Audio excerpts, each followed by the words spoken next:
China lang ang may gusto ng gulo. Pero tayo, mga kapatid, mga Pilipino, hindi. Ang gusto natin kapayapaan, ang gusto natin mga tol, malayang makapaglayag, malayang makapangisda, malayang makakuha ng mga likas na kayamanang dagat dito sa ating exclusive economic zone.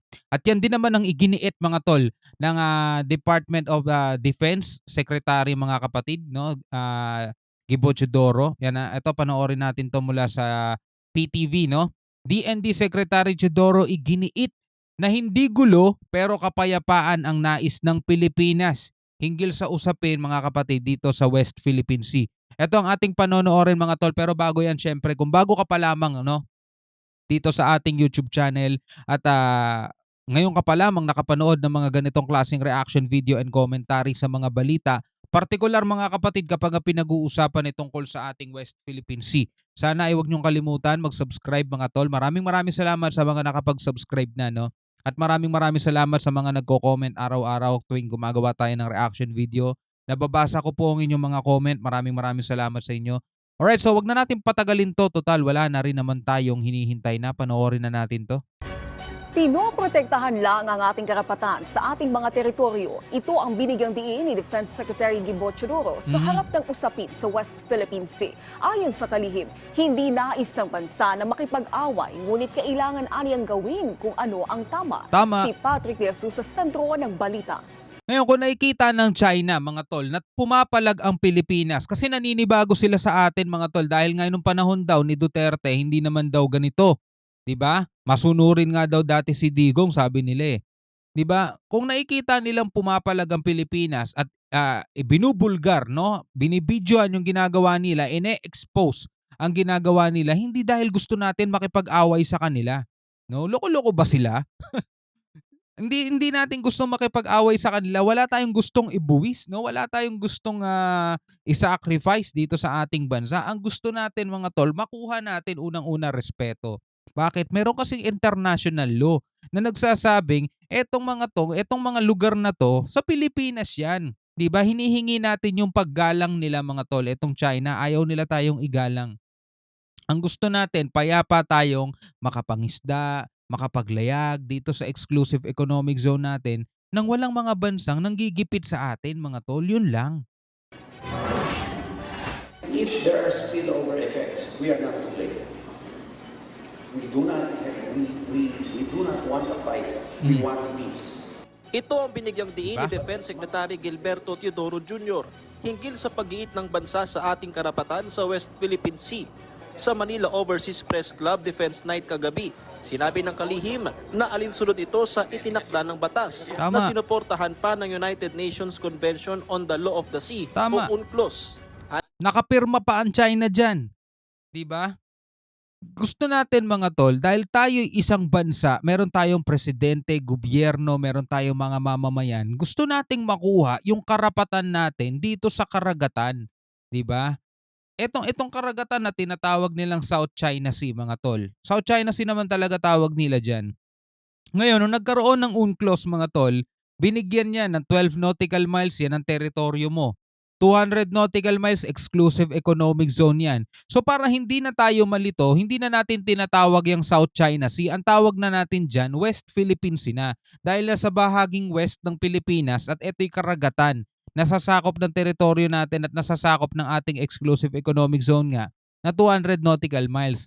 So may karapatan tayo dyan sangayon sa batas. Pero etong China mga tol, ang gusto nila, kanila yung kabuuan na yun. Di, wala kayong mga ganyan. Amin lahat yan. Di ba ang tigas ng mukha nun mga tol?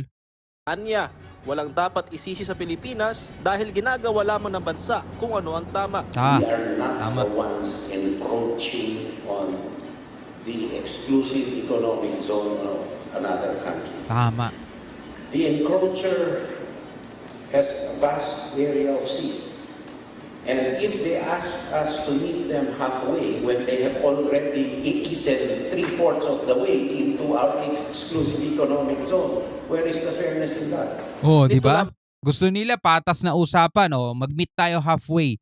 Pero 3/4 na ng West Philippine Sea ang napuntahan na nila. Asa nga naman doon ang fairness, di ba? Mang buwan sa isang bilateral consultation meeting sa Shanghai, kapwa nagkasundo ang Pilipinas at China na paupain ang tensyon sa West Philippine Sea at paplantsahin ang gusot sa mapayapang paraan. Sana. Pero kamakailan lamang, panibagong panggigipit ang naranasan ng mga mangingisda sa Bao de Patay tayo Masinloc, dyan. kung saan pinabalik ng China Coast Guard ang mga nakuha nilang seashell at isda na kanila lamang sana na pang-ulam. It cannot be based on formless dialogue where one party does not cease to expand its area of influence illegally to the detriment of a smaller country. Dagdag pa ni Teodoro, kailangang galangin ng anumang bansa ang ating karapatan sa ating teritoryo. Tama. The bottom line is that Philippine law, which is consistent with the UNCLOS, be respected by China. That is the bottom line. We cannot meet halfway with China in that because it is forcing us, without our choice, to be its sole partner in developing those resources which rightly belong to Filipino citizens. This is not China's property at all. The resources being the sea. Sa Napakalinaw, di ba? This is not China's property at all. Mga tol, kaya nga tinawag na exclusive economic zone eh. Paulit-ulit na nga nating sinasabi yun dito, di ba mga tol? At kaya natin paulit-ulit na sinasabi mga tol, para din naman sa inyo, dun sa mga bago pa lamang na baka China kayo, o ayan malinaw na malinaw mga tol, ang iginigiit ng ating bansa, yung exclusive economic zone mga tol. Yung mga likas na yaman dyan, mga isda, mga seashells, mga pagkain, eksklusibo dapat yan sa Pilipinas. Diba? So hindi pwedeng halfway, ganyan-ganyan. Katulad nung sinasabi nung nagpapanggap na Pilipino pero in-check naman mga tol, si Chu Laurel mga tol. Diba? Pinapractice lang daw ng China yung kanilang sovereign rights. Anong sovereign rights may nagsasasabi mo tanda? Diba?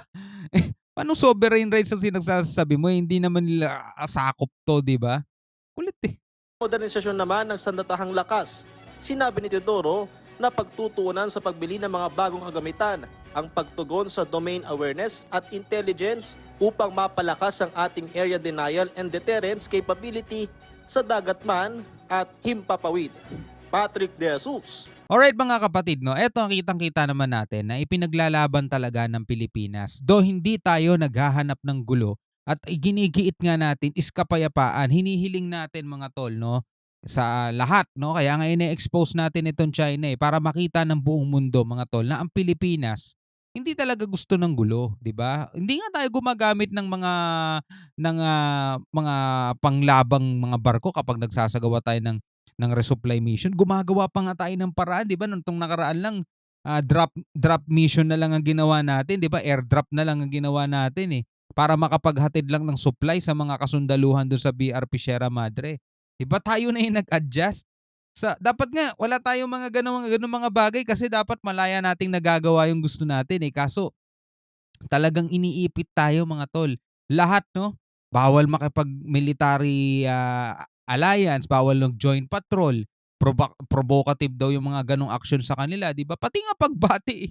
Di ba, binati nga lang ni PBBM yung bagong halal sa Taiwan, nagagalit sila. At eto mga tol, no? Kinagugulat yan ni PBBM. Ito, panoorin natin.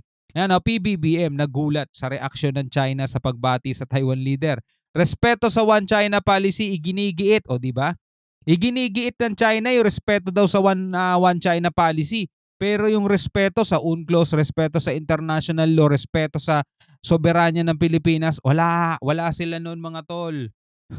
Iginiit ni Pangulong Ferdinand Marcos Jr. na patuloy na iginagalang ng Pilipinas ang One China policy at Yan na, malinaw, ginagalang ng Pilipinas ang One China policy.